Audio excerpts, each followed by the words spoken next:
this quirk to your brain that, if you let it, will drive you absolutely batty. Tell me if this sounds familiar to you. You get anxious about confronting somebody in your life. That anxiety cripples you and you start wondering, why are you so anxious? Now you're becoming anxious about being anxious. Oh no, double anxious. Now you're anxious about getting anxious, about being anxious. Quick, where's the whiskey? Or let's say you have an anger problem and you get pissed off at the stupidest, most insane, stupid shit. You have no idea why. And the fact that you get pissed off so easily starts to piss you off even more. And then, in your petty rage, you realize that you are angry all the time. And that makes you a shallow and mean person. And you hate it so much that you get angry at yourself. Now look at you. You're angry at yourself, getting angry about being angry. Fuck you all. Here's the fist.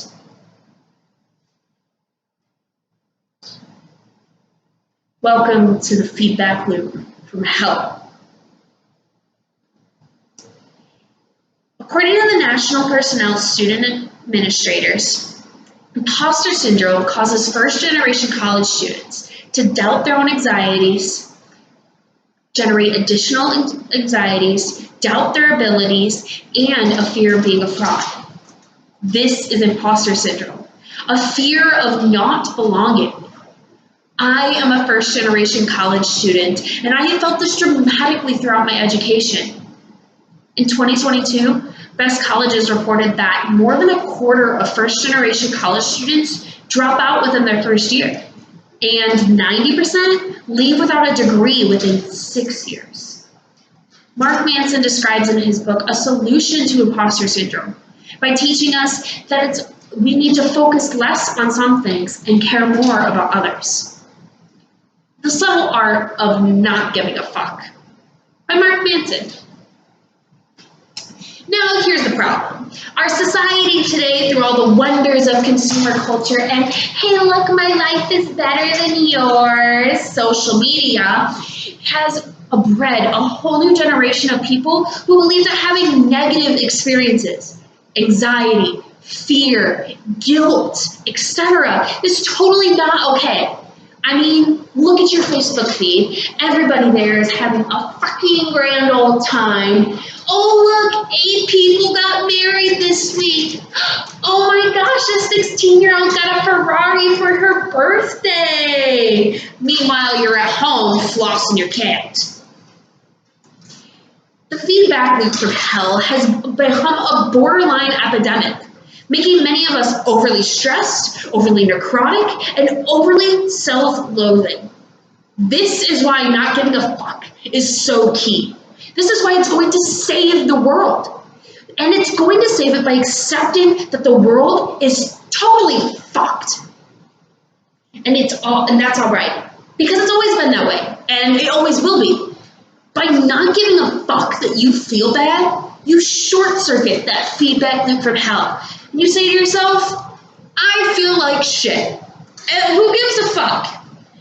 And then, as it's sprinkled by magic fucking giving fairy dust, you stop hating yourself for feeling so bad.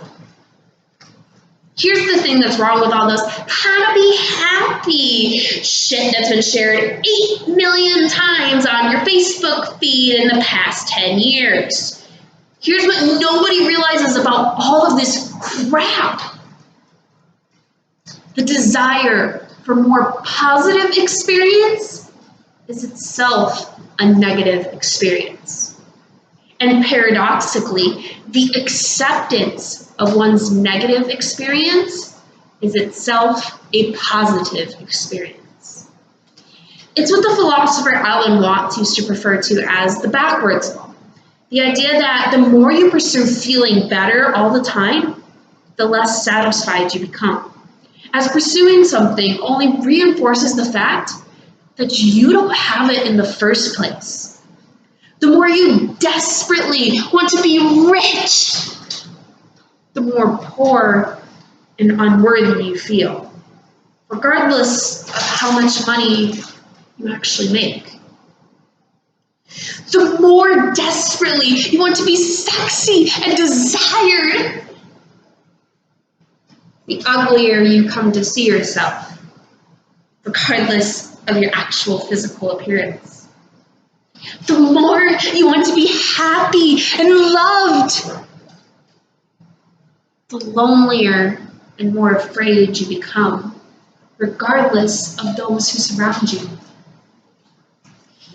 Everything worthwhile in life is won through surmounting the associated negative experience. Any attempt to escape the negative, to avoid it, or quash it, or silence it, only backfires in the end. Pain is a thread in the fabric of life, and to tear it out is not only impossible, but destructive. To try to avoid pain is to give too many fucks about the pain. In contrast, if you're able to not give a fuck about the pain, you become unstoppable.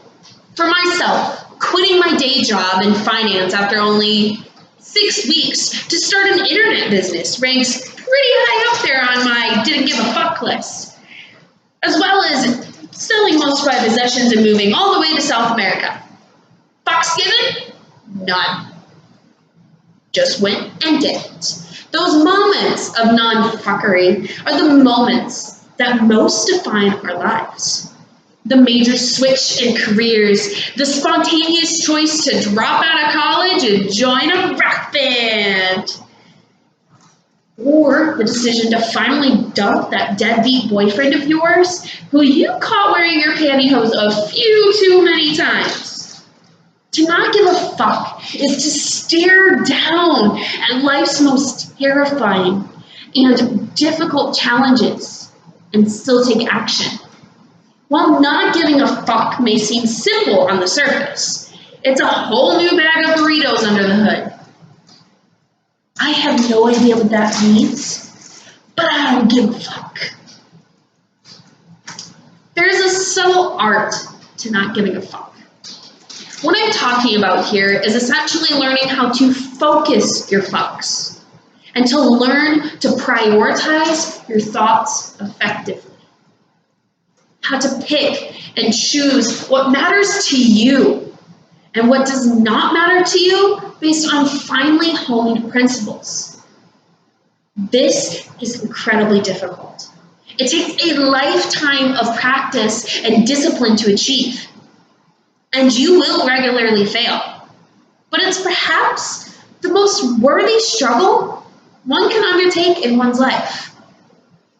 Because when you give too many fucks, when you give a fuck about everyone and everything, you will feel that you are perpetually entitled to be comfortable and happy at all times. That everything is supposed to be just the way you exactly wanted it to be. This is a sickness, and it will eat you alive. You will see every adversity as injustice, every challenge as a failure, every inconvenience as a personal slight, every disagreement as betrayal. You will be confined to your own petty, skull-sized hell, burning with entitlement and bluster, running circles around your very own feedback loop from hell. In my life, I've given a fuck about a lot of things. I've also not given a fuck about a lot of things. And like the road not taken,